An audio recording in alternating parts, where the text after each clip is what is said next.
नमस्कार, स्वागत है आपका। मैं हूं आपके साथ सुमित गुप्ता। आप देख रहे हैं महारो राजस्थान। बुलेटिन की शुरुआत में बात विधानसभा की। विधानसभा में जो गतिरोध बना हुआ था वो अब खत्म हो गया है। वासुदेव देवनानी के मुद्दे पर गतिरोध खत्म हो गया। उपनेता प्रतिपक्ष राजेंद्र राठौड़ ने स्पीकर से माफी मांगी।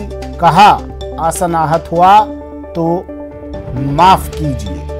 बीजेपी विधायक वासुदेव देवनानी को सोमवार को सदन से एक दिन के लिए निलंबित करने के बाद पैदा हुआ गतिरोध बुधवार को खत्म हो गया। भाजपा विधायकों ने सदन का बहिष्कार खत्म कर कार्यवाही में हिस्सा लेना शुरू कर दिया है।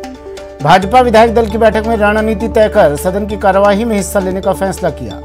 आज सदन की कार्यवाही शुरू होने के बाद उपनेता प्रतिपक्ष राजेंद्र राठौड़ ने वासुदेव देवनानी के व्यवहार पर स्पीकर से माफी मांगी।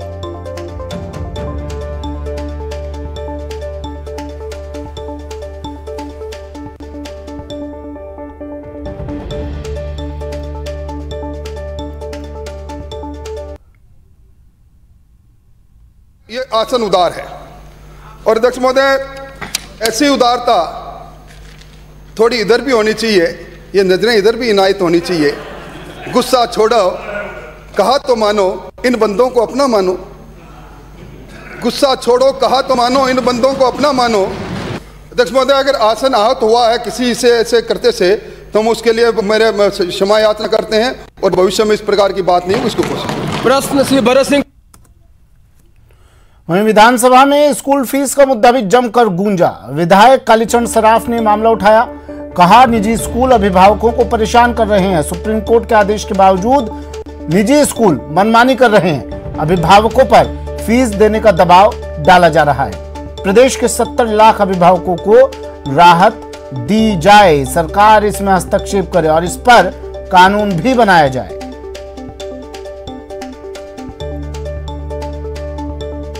निजी स्कूल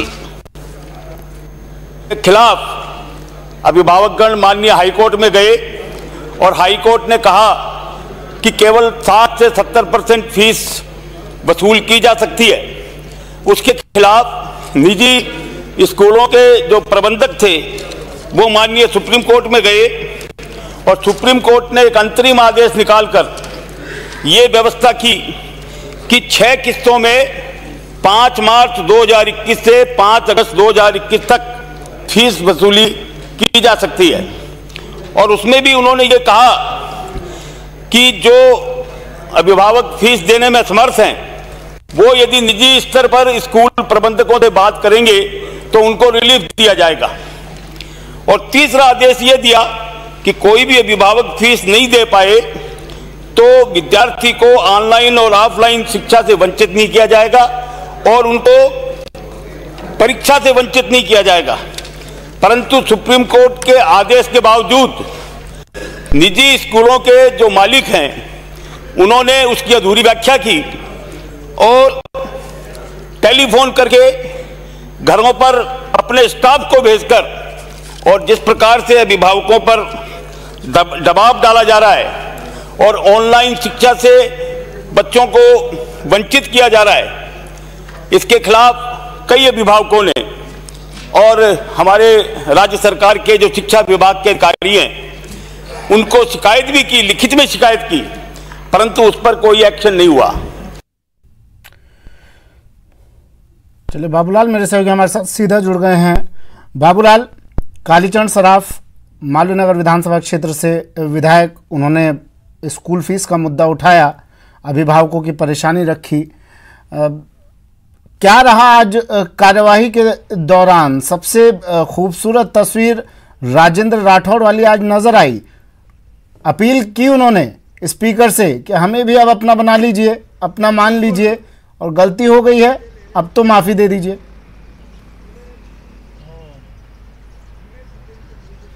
और माफी मिल भी गई और विधानसभा की कार्रवाई सुचारू रूप से शुरू भी हुई। लेकिन जिस तरह से विपक्ष ने आज सुबह सुबह रणनीति बनाई और उनके नेताओं ने यहाँ पर मीडिया के सामने आकर जो दावे किए थे कि नहीं वो विधानसभा चलने नहीं देंगे, वेल में जाएंगे, तो उसके बाद में जो प्रतिपक्ष के नेता हैं उनको बुलाया गया, उनकी सीपी जोशी के साथ मुलाकात हुई और पक्ष और प्रतिपक्ष ने मिलकर के यही निर्णय किया कि प्रदेश की जनता के हित में सदन का सुचारू रूप से चलना बहुत जरूरी है। लिहाजा हाउस शुरू भी हुआ और राजेंद्र राठौड़ ने माफी भी मांगी देवनानी जरूर आहत होंगे, क्योंकि उनको लगा था कि उनके साथ नाइंसाफी हुई है, लेकिन गलती होती है तो फिर माफी भी मांगनी पड़ती है। तो विपक्ष जो है अपनी जिद से पीछे हटा और कार्रवाई शुरू हो गई। आज जो सबसे बड़ा इशू जो नजर आ रहा है वो ये कि जो कृषि बीमा का जो क्लेम है उसको लेकर ज्ञानचंद पारक का सवाल था कि पाली विधानसभा क्षेत्र में दो भाइयों के 50-50 बीघे जमीन है, दोनों की फसलें खराब हुई, एक को 9,000 रुपये का क्लेम मिला, दूसरे को 90,000 का क्लेम मिल गया। तो मंत्री लालचंद कटारिया ने जवाब दिया कि इसके लिए सरकार डेटा एनालिसिस की नियुक्ति करेगी, उसी से गड़बड़ सामने आएगा, पकड़ में आएगा कि क्लेम जो बनाया जाता है अधिकारियों के द्वारा उसमें गड़बड़ कहाँ की जाती है। तो इस वक्त जो है डेटा एनालिसिस है नहीं, जैसा अधिकारी रिपोर्ट भेज देते हैं उसी के मुताबिक क्लेम मिल जाता है। तो एक बड़ी बात है, जो राजस्थान के किसान कृषि बीमा लेते हैं, प्रीमियम भरते हैं, लेकिन जब उनको क्लेम पूरा नहीं मिलता है तो फिर सदन में सवाल उठते हैं। इसके अलावा एक सवाल मेवाराम जैन का था बाड़मेर से, उनका ये कहना था कि बाड़मेर में जो सीवरेज लाइन डली हुई है उसमें अनियमितता हुई है और उसके बारे में सरकार को जांच करानी चाहिए थी। मंत्री धारीवाल ने कहा कि सीवरेज लाइन पूरी बन गई, अधिकांश काम पूरा हो गया, आज तक आपने बताया क्यों नहीं। तो इसको लेकर के बहुत सारी बातें, कालीचरण सर्राफ मेरे साथ में जुड़ेंगे, मैं उनसे पूछूंगा जो उन्होंने स्कूल फीस वाला मामला उठाया था उसके बारे में हम उनसे पूछेंगे कि ये भी शिक्षा मंत्री हुआ करते थे पिछली सरकार में, और आज जब फीस का मुद्दा, कालीचरण जी आज आपने स्कूल फीस वाला मामला उठाया, क्या रहा? देखिए, ये अभिभावकों के साथ अन्याय है। कोरोना काल में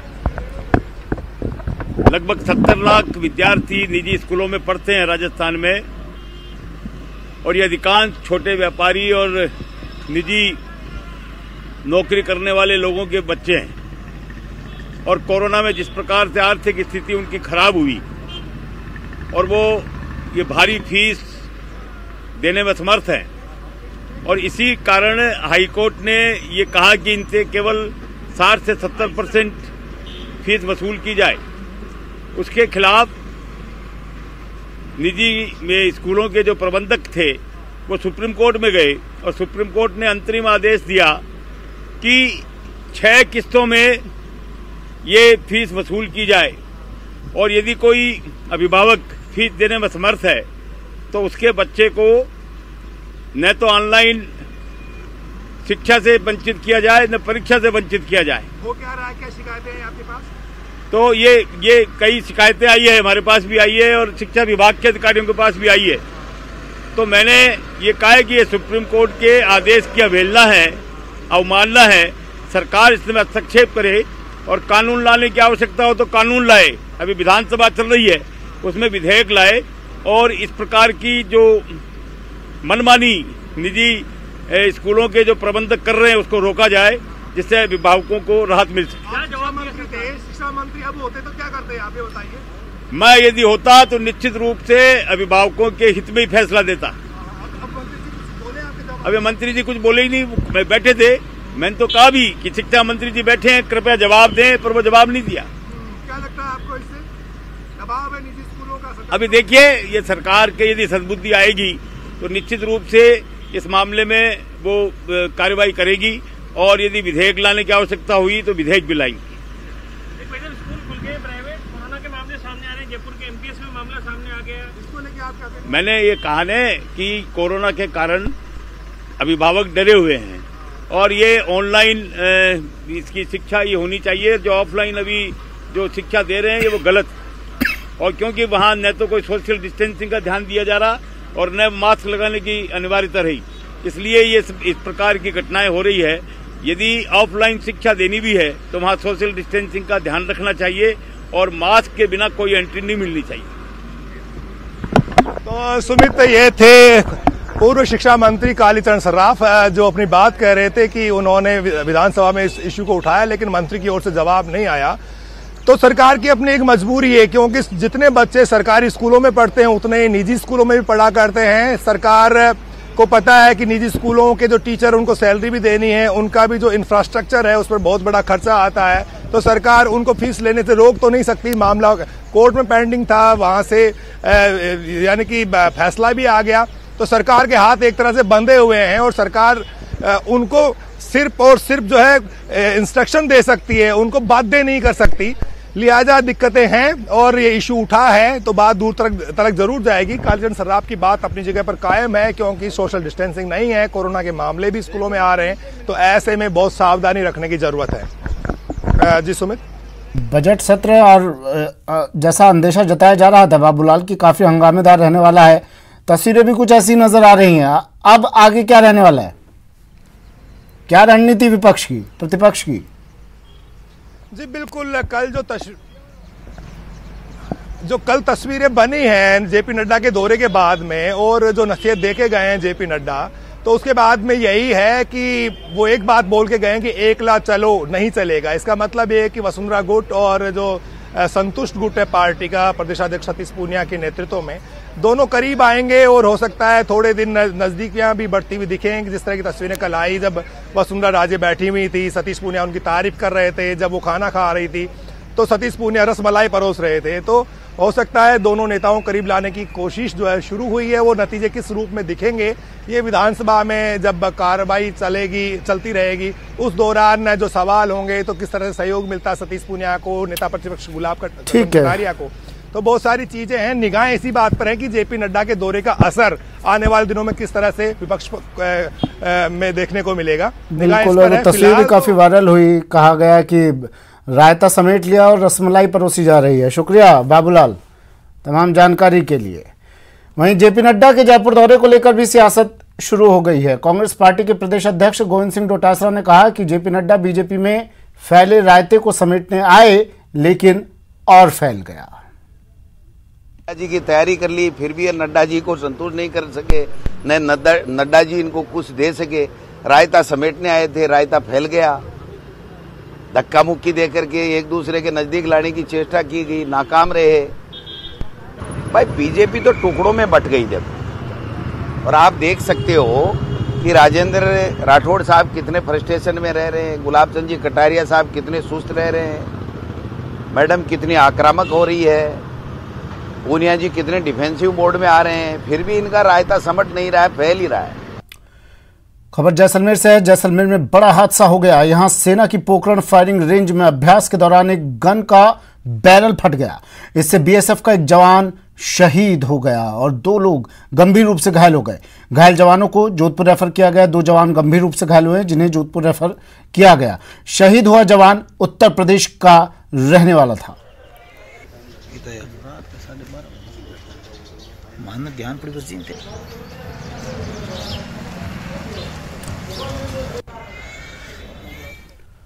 झुंझुनू जिले के भोड़की गांव के जवान विक्रम सिंह नरूका लद्दाख में ड्यूटी के दौरान शहीद हो गए थे। उनके पार्थिव शरीर को आज सुबह बीडी के अस्पताल से फूलों से सजे हुए सेना के ट्रक में पैतृक गांव के लिए रवाना किया गया। इस दौरान सेना के कई अधिकारी और लोग मौजूद रहे। आज पैतृक गांव में राजकीय सम्मान के साथ उनका अंतिम संस्कार किया जाएगा। दरअसल 27 फरवरी को लद्दाख में ड्यूटी के दौरान विक्रम का टैंक नाले में गिरकर दुर्घटनाग्रस्त हो गया था, जिससे उनकी मौत हो गई थी। विक्रम 90 आर्म्ड रेजिमेंट में नायक पद पर तैनात थे। उनके परिवार में उनकी मां, पत्नी और 2 बेटे हैं।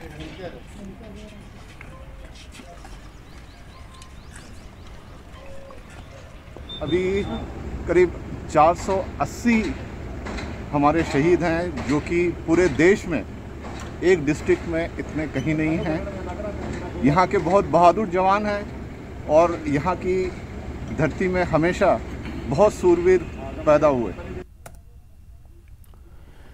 पुलवामा हमले में शहीद हुए जांबाज सिपाही हेमराज मीणा की प्रतिमा का अनावरण उनके पैतृक गांव विनोद कला में हो गया। तो आज पत्नी मधुबाला और बेटी अंतिमा अपने पिता को याद कर रही हैं। पूरा गांव शहीद के बलिदान को याद कर रहा है। न्यूज़ 18 संवाददाता अर्जुन अरविंद ने वीरांगना मधुबाला और बेटी अंतिमा से की खास बातचीत।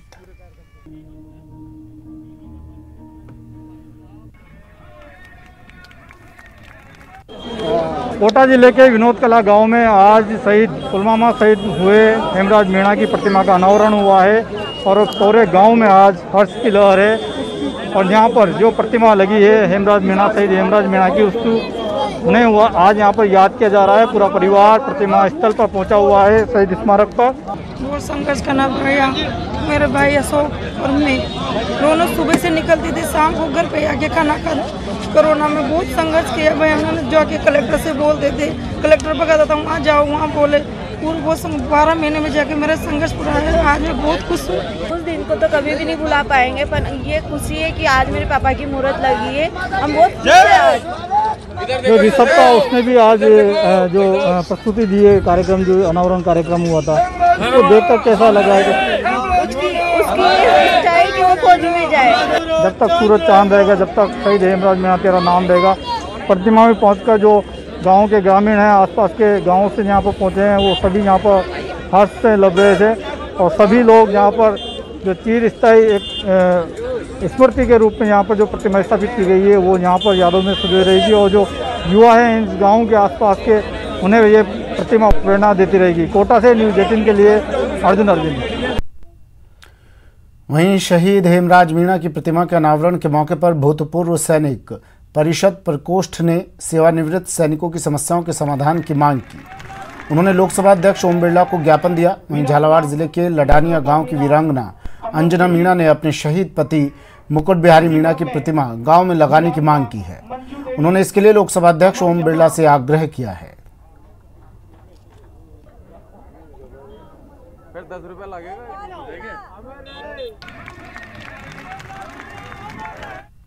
इनको मधुबाला जी को बहुत परेशानी हुई इनको शुरू में, तो फिर हमने इनके वीसी कराई थी कोटा में। वीसी कराने के बाद भी इस बात को संज्ञान में माननीय हीरालाल जी नागर और श्री ओम जी बिरला के संज्ञान में ये आया। इसके बाद में उन्होंने आश्वासन दिया कि नहीं, हम इनकी प्रतिमा को लगवाएंगे। उसके बाद उनका अथक प्रयास से आज हम इस प्रतिमा को देख पा रहे हैं। ये हमारे लिए गौरव का विषय है। लोकसभा अध्यक्ष से मैंने यही मांग की है कि मेरे पति की जैसे हेमराज भाई साहब की प्रतिमा का अनावरण हुआ है, ऐसे मेरे पति मुकुट बिहारी जी का भी ऐसे ही सम्मान के साथ अनावरण हो। यही बात मैंने ओम बिरला जी भाई साहब से मांग की। वेतन विसंगति दूर करने और 3600 ग्रेड पे की मांग को लेकर राजस्थान में पटवारियों का आंदोलन लगातार आज 17 दिनों से जारी है। पिछले 17 दिनों से राजधानी जयपुर में पटवारी पड़ाव डाले हुए हैं और शहीद स्मारक पर धरना दे रहे हैं। पटवारियों की पेन डाउन हड़ताल से पूरे राज्य के तहसील और अन्य दफ्तरों में भी लगातार राजकीय कार्य प्रभावित हो रहे हैं। पटवार संघ के पदाधिकारियों का कहना है कि सरकार से कोई बातचीत का न्योता नहीं आया है। ऐसे में 8 मार्च को महिला दिवस के दिन सभी महिला पटवारी अनशन करेंगी, तो 9 मार्च से राज्य में सभी पटवारी पूरी तरह से हड़ताल पर रहेंगे।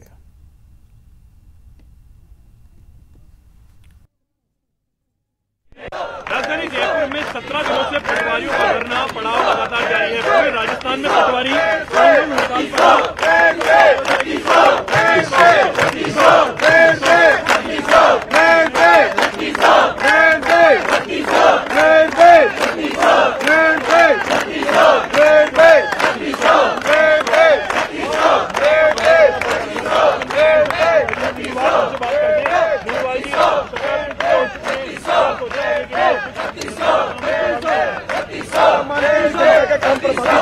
सरकार का निकम्मापन है और एक संवेदनशील सरकार है। लंबा समय हो गया सरकार बात नहीं करी, जनता परेशान है और जनता के साथ साथ सरकार को भी नुकसान हो रहा है, रेवेन्यू का नुकसान हो रहा है। लगातार जो वसूलियां वो नहीं हो रही, जो पंजीयन का काम है वो ठप है। सरकार को बहुत बड़ा राजस्व की हानि हो रही है, लेकिन उन्होंने अधर्मिता पाली हुई है कि किसी कर्मचारी संगठन ने यदि कोई गर्दन उठाई है पिछले लंबे समय से अपने अधिकारों की, तो उसको कैसे कुचला जाए। हमारे को कुचलने पर ध्यान दे रही है, न कि हमारे पर वार्ता पर ध्यान दे रही। और सरकार को वार्ता करनी चाहिए और हमारी मांगों को मानना चाहिए।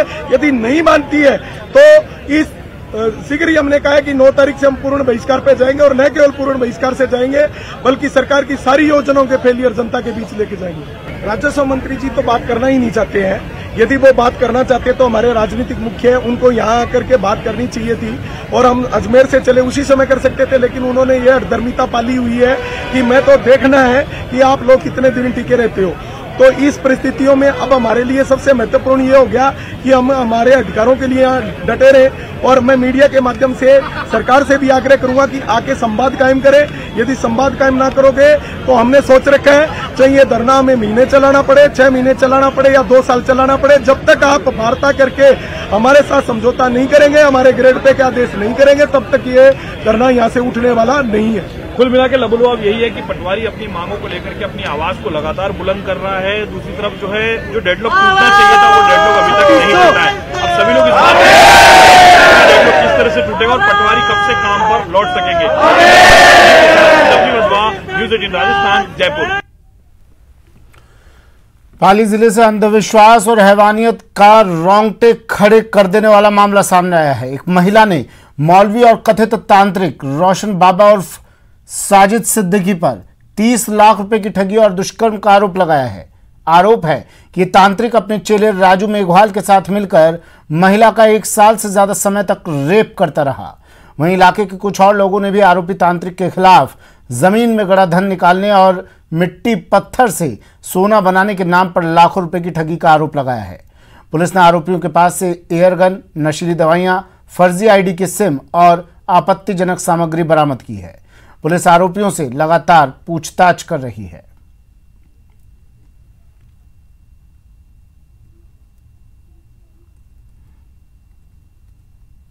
सामने आए हैं कि रोशन बाबा मूल रूप से एक मौलवी है जो कि बिहार का रहने वाला है। यहाँ कुछ मदरसों में मौलवी का काम भी किया है, लेकिन आजकल वो सिर्फ तंत्र विद्या के नाम पर गड़ा सोना निकालने का काम करता है, जिसमें यह भोले भाले लोगों को विशेष करके अकेली परित्यक्ता विधवा महिलाओं के घर में सोने होने का विश्वास दिलाता है, उनसे बहन बेटी का रिश्ता बनाता है और उनसे रुपया हटता है और मौका मिलने पर उनके साथ दुष्कर्म भी करता है। भरतपुर के मथुरा गेट इलाके से 7 साल की बच्ची के साथ दरिंदगी का मामला सामने आया है। बच्ची घर के पास की दुकान पर टॉफी लेने गई थी, जहां से एक नशेड़ी उसे बहला फुसलाकर अपने घर ले गया और वारदात को अंजाम दिया।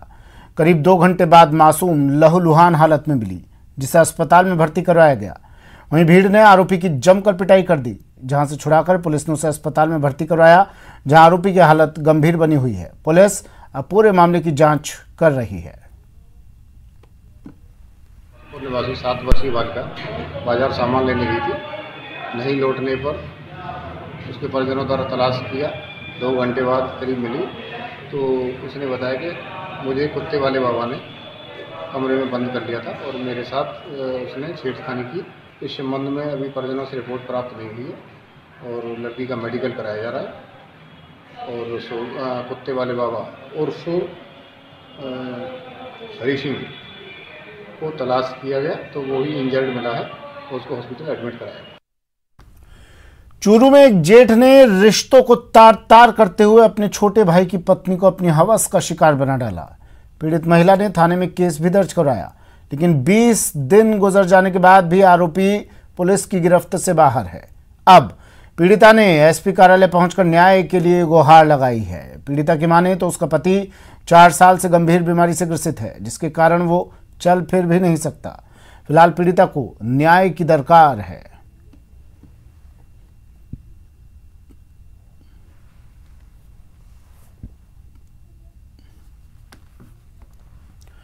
भरतपुर गोपालगढ़ से 3 तलाक का मामला सामने आया है। एक शख्स ने अपनी पत्नी को मोबाइल पर 3 बार तलाक बोला। बता दें कि भरतपुर जिले से ये दूसरा मामला सामने आया है। पीड़िता ने बताया कि उसकी शादी 3 साल पहले पीरूका निवासी शहीद से हुई थी। कुछ दिन पहले वो अपने मायके आई थी, जहां 3 दिन पहले शाहिद का फोन आया और उसने 3 बार तलाक बोला। पीड़िता ने मामला दर्ज करवा दिया है, जिसकी पुलिस जांच कर रही है।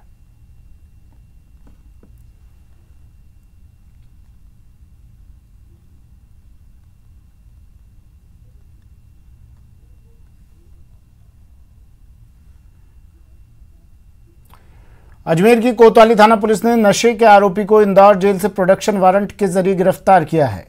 पुलिस की माने तो जगदीश नाम का शख्स कुछ समय पहले मादक पदार्थ के साथ गिरफ्तार हुआ था, जिसे पूछताछ में उसने रज्जाक नाम के व्यक्ति से ये मादक पदार्थ खरीदना बताया। इस पर पुलिस ने कार्रवाई करते हुए रज्जाक को इंदौर जेल से प्रोडक्शन वारंट के जरिए गिरफ्तार किया है, जिससे पूछताछ की जा रही है।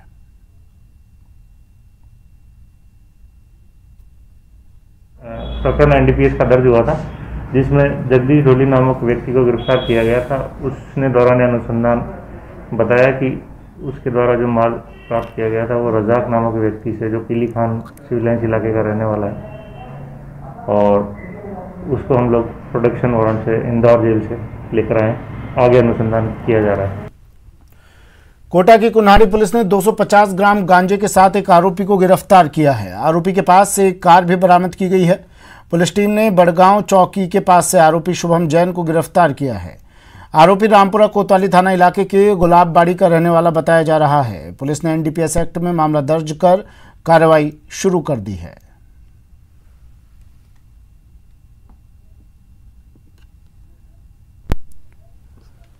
दौसा के सिकंदरा थाना क्षेत्र में बुडली गांव के लोगों ने पुलिस प्रशासन के खिलाफ प्रदर्शन कर जमकर नारेबाजी की। दरअसल 1.5 महीने पहले गांव से करीब आधा दर्जन भैंसें चोरी हो गई थी।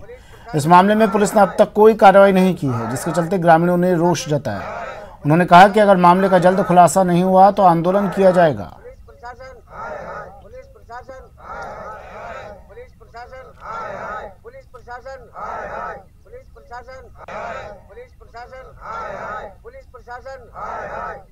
साहब हमने कई बार पुलिस अधिकारियों से मिले और रिपोर्ट भी जमा कराई है, लेकिन आज तक 2 महीने करीब 1.5 महीना हो गया, लेकिन कोई पुलिस कार्रवाई नहीं कर रही है। चोरी हो गई, हमारे पुलिस कोई कार्रवाई नहीं कर रही है और हम दूध बेच बाज के टाइम पास कर रहे हैं। गरीब आदमी है, बिल्कुल खोटा साफ कर दिया। वक्त एक ब्रेक का। ब्रेक के बाद बात ऐसे कैसे पढ़ पाएगा राजस्थान।